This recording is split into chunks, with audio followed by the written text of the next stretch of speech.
Hello and welcome back, adventurers. Today I want to tell you about a bloody, rich and musical domain. But make no mistake, Kartakass is also an ignorant backwater shaped by a bizarrely credulous culture.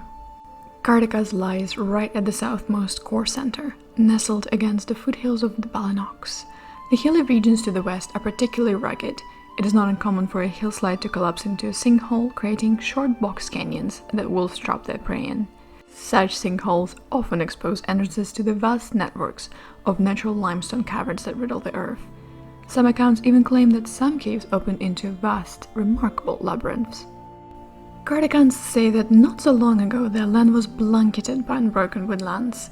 Generations of eager lumberjacks have done little to weaken the wood's grip on this region. Most logging has centered on the rivers that flow through the Kartakass, dividing the primordial wilderness into three vast forests. The scars of extensive logging mark their edges, but if one only delves just a few hundred feet past the line, the wood still looms whole, dark and pristine. Despite the Kartakass' adventurous spirit and their relatively small size of their homeland, most folk I spoke to insisted that the human eyes had never seen the hearts of this untamed wilds. Folk who dare to travel by night in Kartakass often vanish forever. While it seems likely that these unfortunates simply become lost in the fog and darkness, Kartakass claim that wolves and other cunning beasts hide in the foggy crevices, waiting for foolish travelers to stumble over them. For such a fanciful culture, the Kartakass are amusingly prosaic when it comes to naming their untamed wilds. Of the three great forests, the Wolfwood is the largest, extending nearly unbroken across the region's entire northern half. Virtually unpopulated by mankind, it is said to be the home of Kartakass' largest and most fearsome beasts. According to tradition, a wide clearing created when the roots of the massive tree at the clearing's center choked the life from all of its neighbors marks the Wolfwood heart. Kartakass called this dead tree the grandfather tree and claim that the great wolves of the woods gather every night beneath its branches. According to this fanciful tale, anyone brave enough to climb the great tree and eavesdrop on the wolves can learn all their secret plans. In another version of the tale, however, Grandfather Tree is actually a blood-drinking undead horror, grown so huge it has become permanently rooted to the spot and must wait for its victims to wander in its clutches. The redwood climbs the foothills between Kartakass's two rivers. Supposedly named for the ruddy tint found on the bark of its largest trees, some Kartakass suggest it earned the name for the splashes of blood often found on the roots of these trees. The wolves share these woods with logger camps and a number of hermits. A few of them struck me as interesting, but I was told of a monastic order living in a wooden palisade atop a large hill near the Haslan border. The walls of this compound apparently have no gate, and the robed inhabitants supposedly come and go through natural caverns that open into surrounding forests.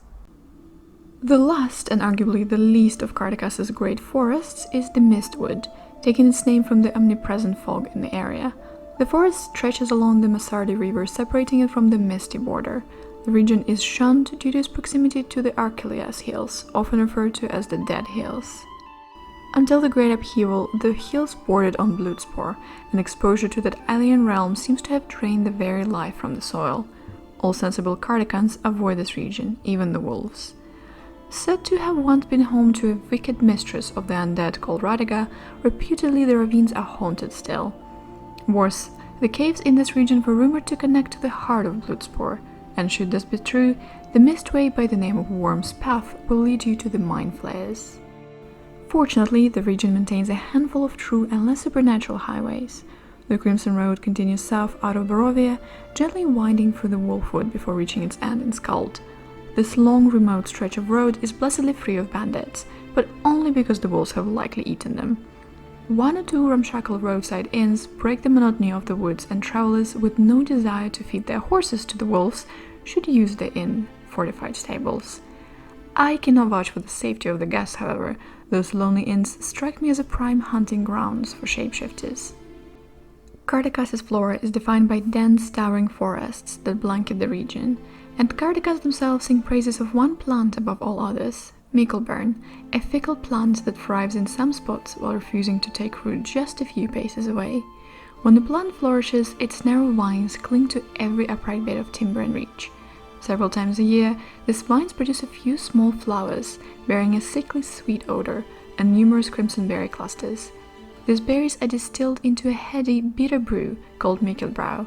It relaxes the throat and calms the nerves, improving the drinker's singing voice. Kartakass do admit that Mikkelbrouw is an acquired taste. I discovered another plant as I entered the Arkalias hills. Only one plant still thrived in this wasteland, a small herb bearing pale blue and white blossoms. It appeared to be some offshoot of wolfsbane, but locals call it night blight. They claim that the wolves are repelled by its foul stench, which only they can detect, and if true, this plant would go far to expand how the Dead Hills can remain so blessedly free of the wolves. Kartakass legend tells that deep in the woods, in the untamed regions, animals grow abnormally large and powerful. They call these fearsome creatures grandfather animals, an aspect of their creation myth that bleeds into the present. And the three most common species are said to be the grandfather boar, the grandfather owl, and of course, grandfather wolf.